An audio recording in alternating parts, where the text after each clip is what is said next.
में कुछ भी नहीं लिखते, उस बारे में चुप रहते। तो आज का ऐतिहासिक दिन यहाँ कार्यक्रम कैडर कैंप चल रहा है। अगर ये कैडर कैंप नहीं होता तो हम महाराष्ट्र में शाक्त राज्याभिषेक दिन मना रहे होते। तो मैंने मेश्राम साहब को विनती किया कि ये जो शाक्त राज्याभिषेक दिन 24 सितंबर को है, तो ये जो किताब का प्रकाशन है ये महाराष्ट्र में करने की बजाय हम नेपाल में लुम्बिनी में करेंगे। और हमारे शाक्य साहब बता रहे थे कि वज्रयानी परंपरा, शाक्त परंपरा, ये नेपाल में बहुत ज्यादा प्रैक्टिस होता है। और छत्रपति शिवाजी महाराज जिस देवता को अपनी कुल देवता मानते थे, उस देवता का नाम भवानी देवता है। और भवानी देवता जैसे महाराष्ट्र के नॉन ब्राह्मण लोगों की, बहुजन लोगों की कुल देवता है, उसी तरह राजस्थान के क्षत्रियों की भी कुल देवता है।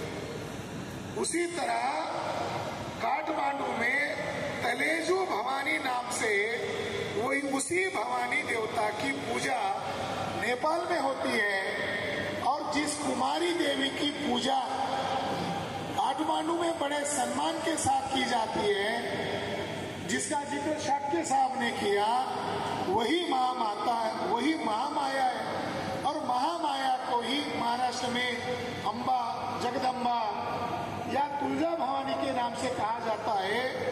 तो इस आधार पर नेपाल और भारत का कल्चर एक जैसा क्यों लगता है? क्योंकि दोनों में शाक्य मुनि, तथागत भगवान बुद्ध ये आदर्श है। हमने केवल मराठाओं को ध्यान में रखकर ये इतिहास ढूंढने का प्रयास नहीं किया है। छत्रपति शिवाजी महाराज 17वीं सदी के ऐसे महापुरुष थे जिन्होंने बुद्धिस्ट परंपरा को जिंदा रखने का प्रयास किया। मगर छत्रपति शिवाजी महाराज कुर्मी समुदाय के, जिसको महाराष्ट्र में मराठा कहते, और महाराष्ट्र के मराठा लोग कुर्मी पहचान के लिए लड़ रहे हैं। जरिया रिजर्वेशन है मगर कुर्मी पहचान के लिए लड़ रहे हैं। और कुर्मी ऑल इंडिया में बहुत बड़ी तादाद में है। अगर छत्रपति शिवाजी महाराज का कनेक्शन बुद्धिस्ट परंपरा से है तो इसका मतलब यह है कि ब्राह्मणों ने, खासकर कि आरएसएस ने, बीजेपी के लोगों ने जो फेक राष्ट्रवाद, काल्पनिक राष्ट्रवाद हिंदू या हिंदुत्व के नाम पर प्रचार में लाया, वो ब्राह्मण लोग इसके पीछे जानते हैं कि शिवाजी महाराज का कनेक्शन किसके साथ है। हम लोग इस बारे में ज्यादा सोच रहे हैं कि अगर छत्रपति शिवाजी महाराज के नाम से ऑल इंडिया में हिंदुत्व का प्रचार किया तो स्वाभाविक है कि ब्राह्मण लोगों की वो आदर्श है। अगर हिंदुत्व के प्रचार के लिए शिवाजी महाराज का ऑल इंडिया में प्रचार किया तो उन्हीं ब्राह्मणों ने 2002 में छत्रपति शिवाजी महाराज के खिलाफ एक किताब लिखी। वो किताब मराठी में नहीं लिखी, वो किताब अंग्रेजी में लिखी। और छत्रपति शिवाजी महाराज की कितने लेवल पर बदनामी किया, इतने लेवल पर बदनामी किया कि छत्रपति शिवाजी महाराज का बाप शहाजी भोसले न दिखाकर, उनके जो ओरिजिनल पिता है उनको उनका पिता न दिखाकर दादू कोंडदेव नामक ब्राह्मण को बायोलॉजिकल फादर घोषित किया।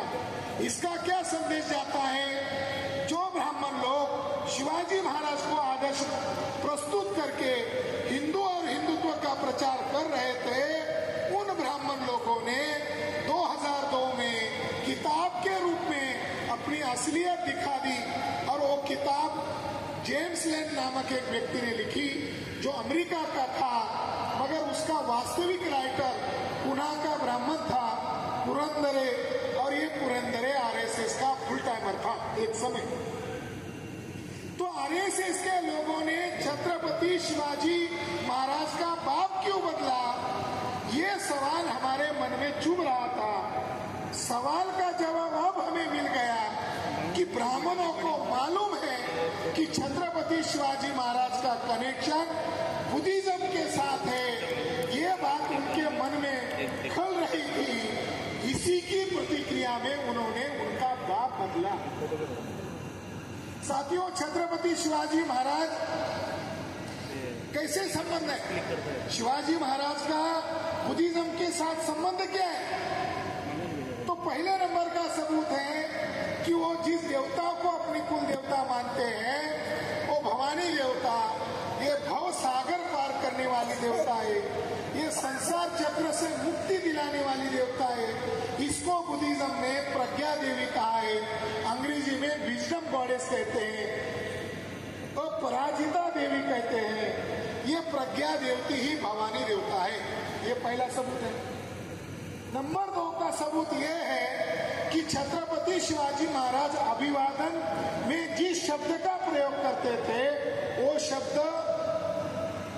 जोहार शब्द है। जोहार शब्द कौन कौन बोलते हैं? जोहार शब्द जो है छत्रपति शिवाजी महाराज जोहार शब्द का इस्तेमाल करते थे। आदिवासी लोग भी जोहार शब्द का इस्तेमाल करते हैं। झारखंड का अगर टीवी चैनल देखोगे तो वो एंकर जोहार से शुरुआत करते हैं, यानी केवल आदिवासी ही नहीं जोहार बोलते हैं। आदिवासी बहुल जो राज्य है वो टीवी चैनल पर आम प्रचलन में जोहार है, और राजपूत लोग भी जोहार शब्द का इस्तेमाल करते थे। जोहार शब्द कहाँ से आया? योद्धार ये शब्द है, योद्धार शब्द का अपभ्रंश जोहार है। जोहार शब्द अपमानजनक नहीं था। जोहार शब्द नाग लोगों का, शासक लोगों का, राजा और प्रजा का अभिवादन का शब्द था। इसका एंशिएंट सबूत कहाँ मिलता है? तो अशोका के समय में जो मिशनरीज भेजे गए थे, तो इंडिया में जो उनके राज करने वाले लोग थे उन वंश का नाम योद्धेय वंश है। योद्धेय वंश के लोग जोहार बोलते थे, यानी मौर्य काल तक इसका कनेक्शन मिलता है। दूसरा सबूत यह मिलता है, गाथा सप्तशती नामक एक ग्रंथ है। उस ग्रंथ में राजा और प्रजा का अभिवादन का शब्द जोहार है, इसका जिक्र मिलता है। डॉक्टर बाबा साहब अम्बेडकर भी जब अपने कार्यकर्ताओं को लेटर लिखते थे, महाराष्ट्र में, खासकर की महाराष्ट्र में, तो वो अपने लेटर में जोहार शब्द का जिक्र करते थे, और अपने लेटर पैड पर भवानी देवता की प्रतिमा होती थी। यानी दुनिया का सबसे बड़ा स्कॉलर डॉक्टर बाबा साहब अम्बेडकर भी अपने पूर्वजों के इतिहास को प्रतीक के तौर पर संगठन में हो, सार्वजनिक जीवन में हो, इसका प्रयोग करते थे।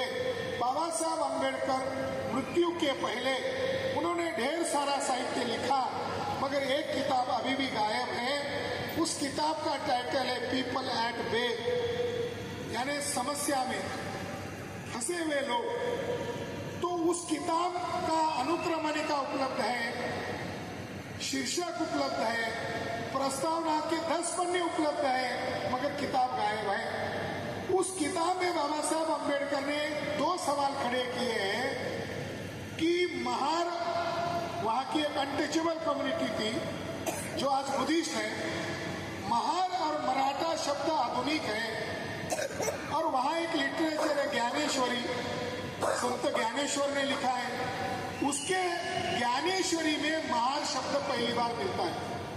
तो बाबा साहब अम्बेडकर कहते हैं महार और मराठा शब्द आधुनिक है, प्राचीन शब्द नहीं है। वो पहले कौन थे, इसका इतिहास ढूंढा जाना चाहिए। तो वो कहते हैं कि वो नाग लोग थे, और उन्होंने उसकी व्याख्या करते हुए कहा कि महार लोग भी जोहार करते थे और मराठा लोग भी जोहार करते थे, और छत्रपति शिवाजी महाराज भी अभिवादन में जोहार बोलते थे। और इसका रिकॉर्ड उन्होंने प्रस्तुत करते हुए कहा कि घोरपड़े नामक एक सरदार को उन्होंने खत लिखा, और उस खत में उन्होंने जोहार लिखा है। मगर बाबा साहब अम्बेडकर कहते हैं कि 17वीं शताब्दी तक मराठा लोग जोहार बोलते थे, और वो राम राम कैसे बोल रहे हैं? तो उन्होंने उसका जवाब दिया कि पेशवा ब्राह्मणों ने उनका जोहार अभिवादन बंद किया और उनको राम राम बोलना सख्ती से लागू कर दिया, मगर अछूत महार लोगों को, मातंग लोगों को जोहार बोलने का अलाउ किया ताकि ये दोनों टूट जाए। बाबा साहब अम्बेडकर का ओपिनियन बहुत भिन्न है। वो ओपिनियन आज के इतिहासकारों को भी हजम होगा कि नहीं होगा पता नहीं। उनका कहना ये है, उनके समय में एंथ्रोपोलॉजी विकसित शाखा थी, तो उनका ये कहना है कि महाराष्ट्र में ऐसा एक भी गांव नहीं मिलता जहां महार लोग रहते हैं और मराठा लोग नहीं रहते, जहां मराठा लोग रहते हैं महार लोग नहीं रहते। ये उनकी खासियत है कि दोनों एक गांव में मिलते हैं। दूसरी खासियत है कि इनके सरनेम एक है। तो इनके सरनेम एक क्यों है? तो बाबा साहब अम्बेडकर कहते हैं एंथ्रोपोलॉजिस्ट लोगों ने इस मुद्दे की तरफ ध्यान नहीं दिया है। इनके सरनेम क्यों एक है? क्योंकि इनका कुल एक है, इनकी कुल देवता एक है, इनके टोटेम एक है। तो बाबा साहब अम्बेडकर ने इसका कंक्लूड ये किया, इसका निष्कर्ष ये निकाला, जिनका कुल चिन्ह एक है, जिनके कुल एक है, जिनके टोटेम एक है, वो नैसर्गिक रूप से सगे भाई है। बाबा साहब अम्बेडकर का ये निष्कर्ष निकला कि महार और मराठा ये भले आज अलग अलग जाति के लोग होंगे, मगर इतिहास में ये दोनों एक ही वंश के लोग थे। इसके लिए उनको उनके पिताजी या उनके पुरखों से रिकॉर्ड मिला, जब महार अनटचेबल कास्ट के लोग मिलिट्री में दाखिल होते थे तो उनके नाम के पीछे परवारी शब्द आता था। महार लोगों के नाम के पीछे परवारी शब्द आता था। तो बाबा साहब अम्बेडकर ने पहली सेंचुरी का टोलेमी इसके लिटरेचर का आधार लेकर ये बताया, मराठा लोगों का प्राचीन नाम कम से कम 2000 वर्ष पहले का नाम कुटुम्बिनी था। ये कुटुम्बिनी शब्द उर्मी शब्द आज इस्तेमाल किया जाता है। बाबा साहब अम्बेडकर कह रहे हैं कि मराठाओं का प्राचीन नाम मराठा नहीं था, उनका प्राचीन नाम कुटुम्बिनी था यानी कुर्मी था, और महार लोगों का नाम परवारी था। अगर बाबा साहब अम्बेडकर कह रहे हैं ये वांशिक रूप से एक है, तो फिर दो नाम अलग क्यों है? बाबा साहब अम्बेडकर कहते इसका संशोधन होना जरूरी है। अब बहुत साधन उपलब्ध आज है, दृष्टिकोण चाहिए, उद्देश्य चाहिए। फर्स्ट सेंचुरी का राजा कनिष्क का अभिलेख मिला है, राजा कनिष्क का, उसके अभिलेख में कुटुम्बिनी शब्द का जिक्र है और उसके अभिलेख में परिवारी शब्द का जिक्र है। राजा कनिष्क 2000 वर्ष पहले हुआ, फर्स्ट सेंचुरी में। तो किस संदर्भ में जिक्र है? तो कुटुम्बिनी यानी उपासक, बुद्धिस्ट उपासक, ये किसको डोनेट कर रहे हैं? स्तूपा को डोनेट कर रहे हैं, विहार को डोनेट कर रहे हैं। और विहार का देखभाल, विहार को संभालने का काम कौन कर रहा है? कुटुम्बिनी ही परिवारी से, उपासक लोगों से, भिक्षु बनने वाले लोग, श्रामणेर बनने वाले लोगों को परिवारी कहा है। इसका मतलब बाबा साहब अम्बेडकर ने जो उस समय एनालिसिस किया था कि परिवारी लोग और कुटुम्बिनी लोग एक ही थे, वो कौन लोग थे? वो बुद्धिस्ट लोग थे, नाग लोग थे, और वो लोग प्राचीन भारत में मिलजुल कर प्रचार और प्रसार का काम करते थे। बाबा साहब अम्बेडकर का ये निष्कर्ष है। बाबा साहब अम्बेडकर ने जो निष्कर्ष निकाला, जेनेटिक साइंस क्या कह रहा है? क्योंकि ये बात जेनेटिक साइंस से प्रूव करना जरूरी है। जेनेटिक साइंस में 2003 में जुलाई अगस्त में महाराष्ट्र की महिलाओं का माइटोकॉन्ड्रियल डीएनए टेस्ट किया। महिलाओं का डीएनए नहीं बदलता है, महिलाओं का डीएनए कांस्टेंट है, मगर जो चित्पावन ब्राह्मण महिलाएं, मराठा महिलाएं, नवबौद्ध महिलाएं, सभी का माइटोकॉन्ड्रियल डीएनए चेक किया गया, तो उसमें मराठा महिलाओं में 68%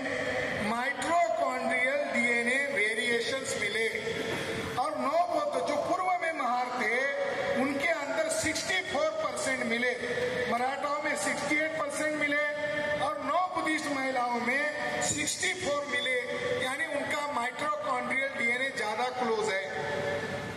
दूसरा 2010 में फ्रांस में एक पुरुष लोगों का डीएनए के बारे में रिसर्च पब्लिश किया और उसका टाइटल था the influence of natural barriers in shaping the genetic structure of Maharashtra populations. इसके अंदर यह पाया गया कि जो मराठा लोगों में एच पैटर्नल हैप्लो ग्रुप है M69, ये पैतृक हैप्लो ग्रुप है, उसका परसेंटेज 69 मिला और नवबौद्ध लोगों में 43% मिला। जेनेटिक के आधार पर पुरुष लोगों का हैप्लो ग्रुप ज्यादा मैच हुआ, उधर महिलाओं का ज्यादा मैच हुआ। और इन दोनों की तुलना में चित्पावन ब्राह्मणों का जो हैप्लो ग्रुप चेक किया गया तो ये चित्पावन ब्राह्मणों का डीएनए वेस्ट यूरेशिया से पाया गया जिसका नाम R1A1 है। तो इस आधार पर महाराष्ट्र में चित्पावन ब्राह्मण 1% भी नहीं है, 1% भी नहीं है, वो रूलिंग कर रहा है। और वहां की जो दो कम्युनिटी है ब्राह्मण उसको आपस में भिड़ाकर राज कर रहा है। तो बाबा साहब अम्बेडकर उस समय एंथ्रोपोलॉजी से कह रहे थे कि ये दोनों सगे भाई है, मगर डीएनए रिसर्च कह रहा है ये जेनेटिक भाई है, ये आनुवंशिक भाई है। और खुशी की बात है डॉक्टर गिरीश जोशी नामक ब्राह्मण को भी लगा जेनेटिक लेवल पर हम कौन है, चित्पावन ब्राह्मण कौन है। तो उसने भी एक रिसर्च पेपर 2018 में पब्लिश किया, द इथनिक ओरिजिन ऑफ कोकनिस्त ब्राह्मण फैक्ट मीथ एंड कॉन्ट्रोवर्सीज।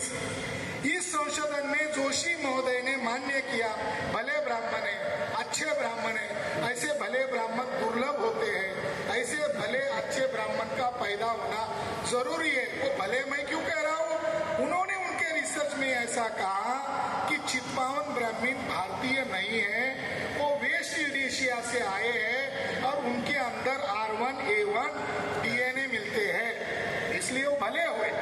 ऐसे भले लोगों की जरूरत है वो बताने के लिए। तो जेनेटिक आधार पर भी हमारे ये लोग जो है मूल निवासी सिद्ध होते हैं। तो पहला आधार जोहार, दूसरा आधार भवानी, तीसरा आधार जेनेटिक आधार पर ये मूल निवासी लोग हैं। तो मैं इस मौके पर ज्यादा नहीं कहना चाहता हूँ, क्योंकि हम महाराष्ट्र में जब जाएंगे तो वहाँ ये जागरण करना जरूरी है, क्योंकि उनके अंदर बहुत विवाद है। मगर जो दूसरा राज्याभिषेक हुआ उस राज्याभिषेक के साथ एक संदर्भ है शाक्य साहब, बुद्धिज्म में बोधिसत्व को 10 पारमिताओं से गुजरना पड़ता है और बुद्धिज्म ही है जिन्होंने महिलाओं का पक्ष भी रखा, खास करके भिक्षु आनंद ने। और भिक्षु आनंद के माध्यम से महिलाएं भी बोधिसत्व बन सकती है, महिलाएं भी बुद्ध पद को प्राप्त कर सकती है। ऐसा बैटल चला है। इंडस सिविलाइजेशन मातृसत्ता परंपरा का समर्थक था और बुद्ध और आनंद भी महिलाओं को संग में लेने के लिए महिलाएं भी बोधिसत्व बन सकती है इसका समर्थन करते थे। और इन्हीं परंपरा से वज्रयानी परंपरा ने 10 महाविद्याओं का निर्माण किया, 10 पारमिता और 10 महाविद्याएं। और उन 10 महाविद्यालयों में भवानी एक महत्वपूर्ण महाविद्या है।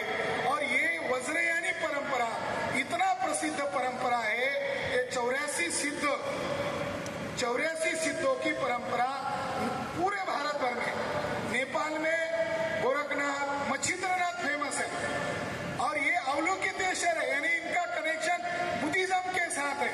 और आपने जो सवाल खड़ा किया है योगी आदित्यनाथ, ये वहाँ उस पीठ के प्रमुख जरूर है, मगर उन्होंने अपनी विचारधारा त्याग दी है और वो ब्राह्मणवादी लोगों के पीछे लग्गू बने हुए हैं।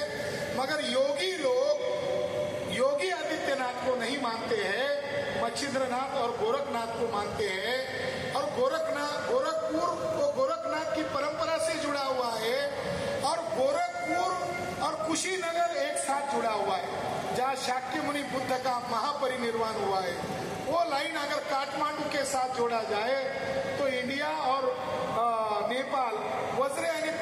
के साथ जुड़ते हैं। ये हमारी प्राचीन परंपरा है। मगर महाराष्ट्र में जो कुर्मी लोग हैं, इनको ब्राह्मण लोग आज तक इस्तेमाल किए। इस किताब के द्वारा ये जो शाक्त राज्याभिषेक पद्धति है, उसका क्या विधि होता था, वज्रयानी परंपरा में उसका क्या रिचुअल है, इसके बारे में चर्चा की है। मगर जो पहला राज्याभिषेक है, वैदिक राज्याभिषेक, इसके बारे में हमने सबूत ढूंढे और संशोधन में यह पाया गया कि राजा बनने के बाद 10 दिशाओं का पानी जल मटके में भरकर लाकर राजा के सिर पर डालते हैं। ये राज्याभिषेक का विधि है, ये वैदिक राज्याभिषेक विधि नहीं है, ये बौद्धों की रिचुअल है। राज्याभिषेक, ब्राह्मण लोग अनसिविलाइज लोग हैं, ब्राह्मण लोग जंगली लोग हैं, उनके पास कौन सी सभ्यता है। राज्याभिषेक पद्धति भी बुद्धिस्टों की परंपरा से है। और जब बुद्ध बर्थ हुआ, राज्याभिषेक कहाँ से आया? रुक्मिणी से आया। बुद्ध का नाम, बुद्ध को 2 विशेषणों से जाना जाता है। पाली भाषा में महापुरुषा यानी महापुरुष, और धम्म में बुद्ध।